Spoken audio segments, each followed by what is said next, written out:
Okay. Hatimaye tena tukabomba tukiwa sawa zaidi, na hii ni baada ya maombi sana. Basi nakuletea pasipo mashaka yote, ikiwa ni episodi safi kabisa ya 11.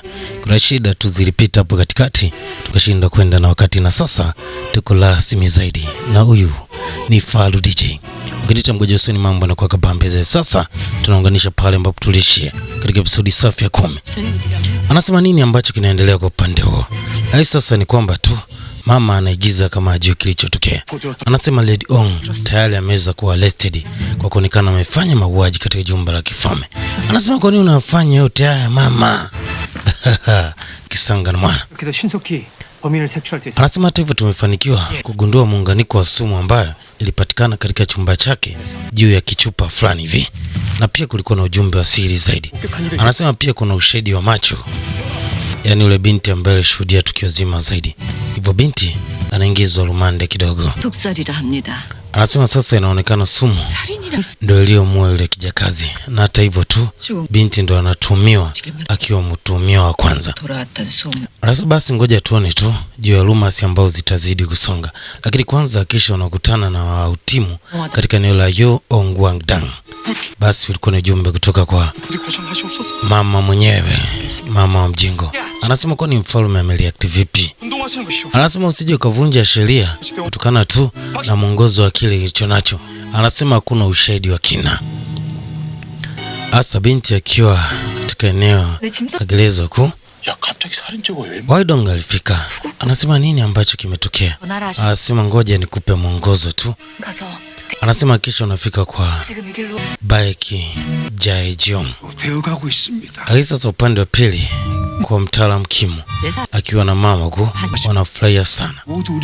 Anasema kila kitu kitaenda kadri tulivyopanga. Anasema nimesikia juu ya kile ambacho kimetokea. Hali sasa upande wa pili kwa King anakumbuka tu katika ile njozi kuna vazi aliliona. Anasema anahitaji kujua juu ya muunganiko wa kitambaa fulani hivi. Mwamba kuna namna aliwaza. Anasema basi kuna mtu aliyevalia vazi fulani hivi ana muunganiko na kile ambacho kimetokea. Basi upande wa pili kwa mawaziri.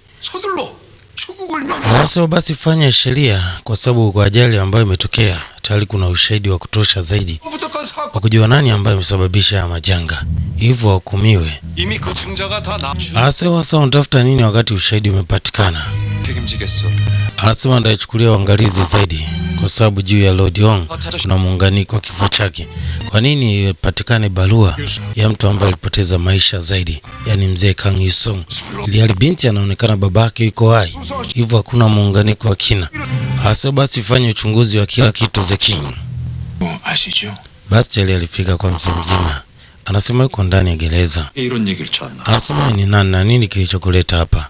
Anasema kuna kitu cha muhimu sana ambacho ni cha muda mrefu zaidi, muunganiko wangu na binti. Basi pia upande wa pili vilikuwa ni vijembe sana. Anasema uliona na sasa ilikuwaje unamchongea rafiki yako wa zamani? Anasema hata hivyo sihitaji kufa. Hiyo ilikuwa ni kauli ya bibi yetu.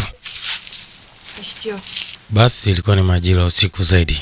Mwamba alimuita binti. Anaambia uliingia katika chumba cha Aungyeon. Anasema nilimuona kuna mtu katika kile chumba.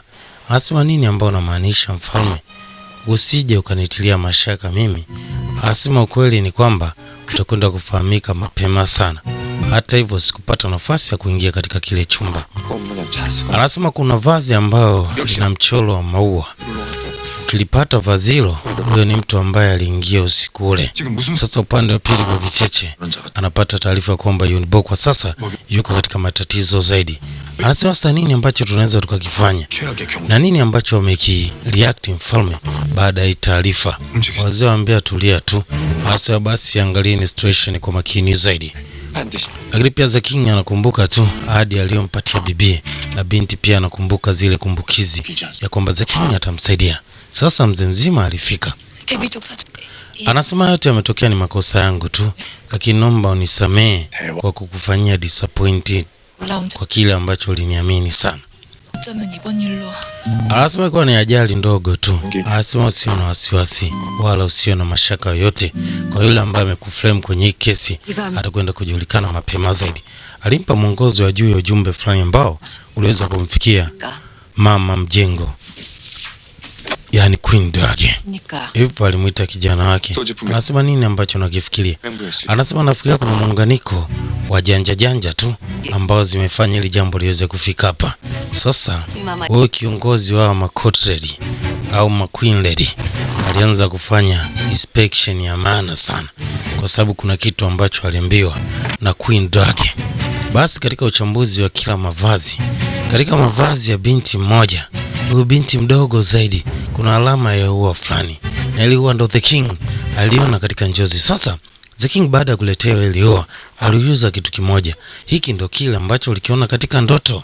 Anasema pasipo mashaka na mhitaji mmiliki wa ili ua kalikuwa ni kale kabibie. Sasa upande wa pili mambo zinaandaliwa kwa ajili ya mateso ya binti, na mzee mzima anasema weka kila kitu sawa, huyo atajibia kwa kile ambacho amekifanya tu. Basi binti alikuwa anafuata kwa ajili ya kuandaliwa kwenda kuadhibiwa.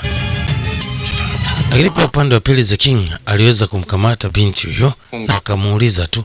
Anasema kwa nini uliweza kuweka chupa ya sumu katika mavazi ya binti? Usijaribu kukataa, mimi nishakuona. Lakini pia upande wa pili binti naye anapelekwa. Anasema hapana, sikufanya mimi. Anasema ukiongea ukweli itakusaidia sana, kwa sababu ndio ulienda katika chumba cha Lady Ongyeon. Hebu nipe ukweli, hiyo itanifanya nitafute nafasi ya kuweza kusaidia kwa nafasi nilionayo. Basi binti alisimulia namna ilivyokuwa. Anasema ni waziri wa masuala ya vita, aliniita na kunipa mwongozo wa kufanya hilo jambo, na alisema endapo ndakataa familia yangu itakuwa katika wakati mgumu zaidi. Hivyo nilikuwa sina jinsi, japokuwa sikujua anaweka kitu ambacho kingeweza kuhatarisha zaidi. Anasema kwa sababu kile ambacho mkisema ni ukweli, hiyo inanipa nafasi tu ya kutengeneza nafasi ya kumkamata Kon Ikiso, yani yule waziri wa haki, ndo anahusika na mchezo mzima. Baba The King kwa saizi ana utani. Binti anaulizwa sasa, anasema mimi sikufanya hiyo mambo. Anasema basi tuendelee na adhabu, kwa sababu nashindwa konfesi juu ya uhaini ambao umefanya. Lakini ghafla linaingia jeshi kutoka Paris. Anasema nani amewapa oda ya kumkamata mimi? Anasema mfalme, kwa sababu wewe ni mtu ambaye nasadikika ya kwamba ulitengeneza nafasi ya kumframe mtu asiyekuwa na hatia, na kuna ushahidi wa kutosha juu ya kesi yako zaidi. Hiyo hapo katika episode ya 11 tu. Baba ni Tefalu DJ, nazidi kusababisha nikiwa ndani ya mitambo safi zaidi. Cha msingi nazidi kulike, comment, kushare, alafu one ambavyo tunaichapa imambo bila chenga zaidi. Waziri wanasema lazima binti aweze kuhukumiwa tu. Mfalme anasema uchunguzi unanipa mwanga kugundua nani ambaye alihusika na kile ambacho kimetokea kwa bibie. Miongoni mwetu kuna msaliti. Sasa unafikiri inakuaje katika episode bomba sana inayofuata? Wajomba, mambo yamekuwa magumu zaidi. Anasema kwa wakati huu mfalme ameshatushinda, hatuna kete ya kuweza kumfikia mfalme. Basi moja kwa moja Kim family walikaa wakijadili tu namna ya kumaliza. Miongoni mwao aliweza kuangamiza Jazi. Akamwambia hebu jiangalie bwana, ulikuwa unajifanya janja, una mipango mizuri, sasa umeangukia pabaya. Anasema nini ambacho umeplani? Anasema kila kitu kutoka mwanzo ulikiplani wewe, hivyo kubaliana na kila kitu. Anasema nifanya kwa ajili ya Kim family. Anasema uwezi ukawa Kim family kwa kufanya jambo hilo. Wamgeuka, analia waziri wake. Sasa nini ambacho atafanya? Lakini sasa siku ya hukumu imefika. Anakubali makosa yote. Anasema vyote nilifanya kwa upande wangu, lakini nini ambacho kimemfanya kubali makosa haya? Hebu tuzidi kusonga zaidi katika episodi safi kabisa ya 12. Jambo liko chini ya Mgojo Soni. Tala Bintibu, tunanyosha nyonga, usiguse kidude wewe. Kwa 0686414059 ungana sisi tu kupata burudani kabambe zaidi. Lese chao, kamsamida. 사건의 범인으로